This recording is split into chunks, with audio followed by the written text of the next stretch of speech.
Well, I'm joined in the studio right now by Adam Lockyer from the US Studies Centre. Adam, give us some context on how important these talks are. So these ministerial talks take place each and every year.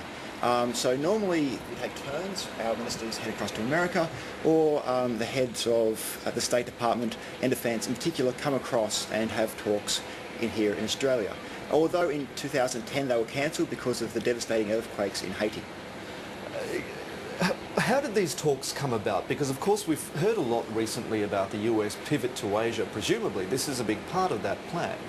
So you know the talks predate the pivot towards Asia by about 10 years.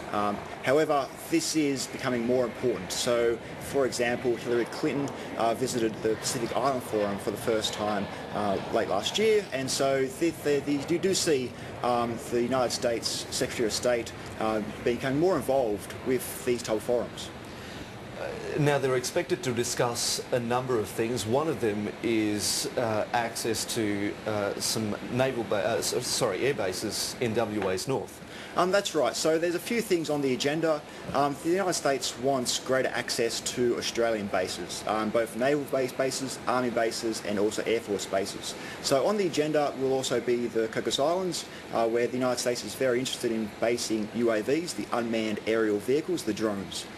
They're also interested in basing their ships at HMAS Sterling, which is near Perth. Now, HMAS Sterling is the major West Coast naval base for Australia. What is the particular interest in that particular location, so close to a capital city?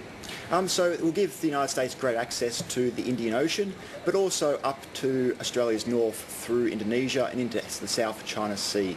So they're interested in the shipping lanes through Indonesia, through the Malacca Straits. This gives them greater access to that, but also increases interoperability between Australia and the United States in their naval exercises out into the Indian Ocean. When you say access, what does that mean? Because there are undertones here of some sort of aggression, which is the US has been criticised for, overemphasising this pivot to Asia with a very militaristic tone, I suppose.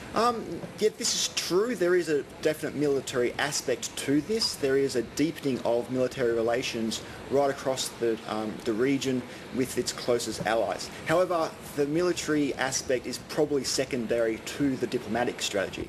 So the United States is giving great attention to the Asia-Pacific region in diplomacy more than anything else. And the economy is a big part of that. Oh, absolutely. So the United States economy is firmly integrated with the Chinese economy, and so any sort of military dispute is going to interrupt that. So they're pushing hard with their diplomatic route, trying to extend their relationships, deepen their relationships in the region. So from Australia, Hillary Clinton jumps off to Singapore, to Thailand, to Burma, to Cambodia.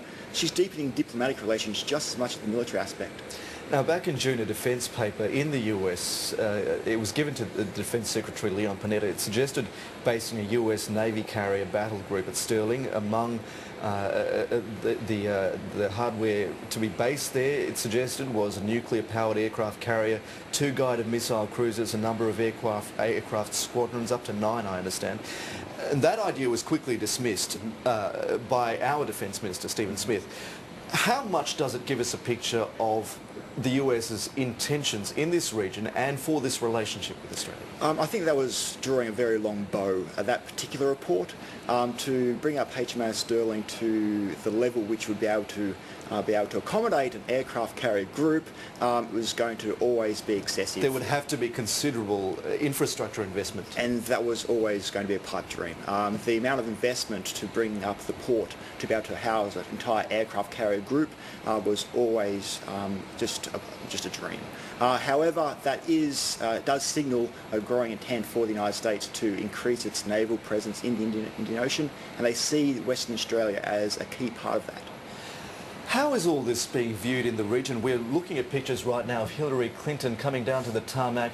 She's being met by the West Australian Premier there, Colin Barnett, and also the Defence Minister, Stephen Smith. We're talking with Adam Lockyer from the US Studies Centre to put in some context for us the importance of this AUSMIN conference between the the US Defense Secretary Leon Panetta, the US Secretary of State Hillary Clinton, Bob Carr, our Foreign Minister, our Defence Minister Stephen Smith, and the Prime Minister Julia Gillard. These talks begin properly tomorrow, but there will be some preliminary talks taking place today. Adam Lockyer, we're talking about Australia's place in this US pivot to Asia. It does put Australia in an awkward position of having to tread a very careful line here so as not to anger or put our neighbours, our big neighbours offside, China, Southeast Asian nations, Indonesia. Oh, that's right. So particularly Indonesia has concerns about the UAV base in the Cocos Islands because that's going to be patrolling their shipping routes, so through the Malacca Straits and up into the South China Sea. So they have made some noises towards having some concerns about their sovereignty and these aircraft flying over their airspace. How is the US selling that idea to countries in the Asian region? You say Hillary Clinton is going to be visiting many of these nations in the coming days. How is she selling this idea to them? Well, I think that many of the Southeast Asian states are just as concerned as Australia and Northeast Asian states about the rise of China. And they want a peaceful rise of China. It's in everybody's interest for a peaceful rise of China. That the Asian Century White Paper that was released from Australia just a week or two ago said that our future prosperity lies with Asia, and everybody sees that. But to manage the peaceful rise of China is going to include the United States as a key part of that. So the Southeast Asian states are aware that further intervention by the United States in the region is crucial. To what degree are the factors unknown? I mean, we're watching the leadership transition taking place in China at the moment, a very dark process. We don't know exactly who is going to be appointed to that powerful body of seven. How much is this unknown to the US, to the region more broadly? So I think that in terms of Chinese politics, that's fairly stable, it's fairly consistent. But we're seeing China express its assertiveness in the Southeast Asian region, particularly with the disputes over the South China Sea. Oh, absolutely. But this goes hand in hand with rising economic and military strength. So in terms of anything, China tends to be the constant here. We kind of know what China wants. We know how China's going to get it. We know the path that lies ahead for China. If anything, it's the United States which is the unknown. What is the United States policy going to be towards China? Is it going to be more accommodation? Is it going to be more of a confrontational approach? How is the United States going to manage the rise of China? This is more the variable. This is the unknown. How do you see that relationship playing out? Because we've just been through the US election where domestic policy, domestic economy was very much front and centre. We know that the American public is war weary, they are tired of confrontation. How is that likely to play into foreign policy, defence policy in the US and its intentions? So there will be a scaling back in the defence budget no matter what happens next year. There's a lot of money to be saved there. So they're going to be, over the next 10 years, they're going to be pulling back about $600 billion. So there's going to be a lot of scaling back. Though the savings are going to come from scaling back the deployments in Europe and the Middle East. When Barack Obama visited Australia, he made very clear that although there is going to be a scaling back in defence spending, it's not going to come from Asia. Asia is going to remain front and centre for the United States century. Where does this leave Europe? Because there have been concerns in that part of the world that the US pivot to Asia, its increasing friendliness with Australia in establishing these ties, was going to mean that the US was abandoning some of its more traditional allies. So it's not really abandoning, it's going to be a reshaping of the relationship. So what does that mean? Reshaping is a difficult word for people who may interpret this as some sort of departure. Yes, so moving away from territorial defence. France doesn't need to be protected anymore from a land invasion from the east. Germany doesn't need to be protected from a land invasion from the east. So they're going to be moving more away from this territorial defence, this positional defence, and moving them more into operations like what we saw in Afghanistan, like we saw in Libya, which is about to a more mobile, flexible NATO, which is able to do peacekeeping interventions rather than just be able to deter a large continental rival.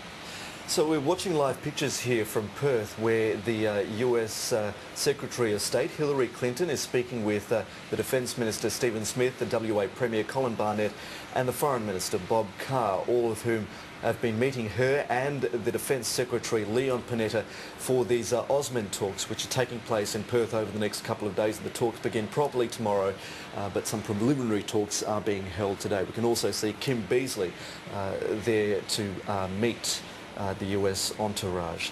Adam Lockyer, how does Australia continue its relationship with, with its close neighbours on the back of the Asian Century White Paper? How does Australia explain this to its neighbours?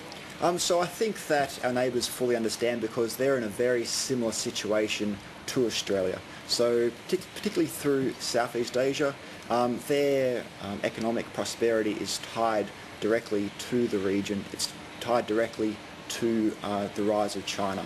But at the same time, they have their own security concerns, and so they fully understand Australia's position of trying to ride these two horses. Their security concerns are tied with the United States, but their future economic prosperity is tied more to the rise of China and later on to India.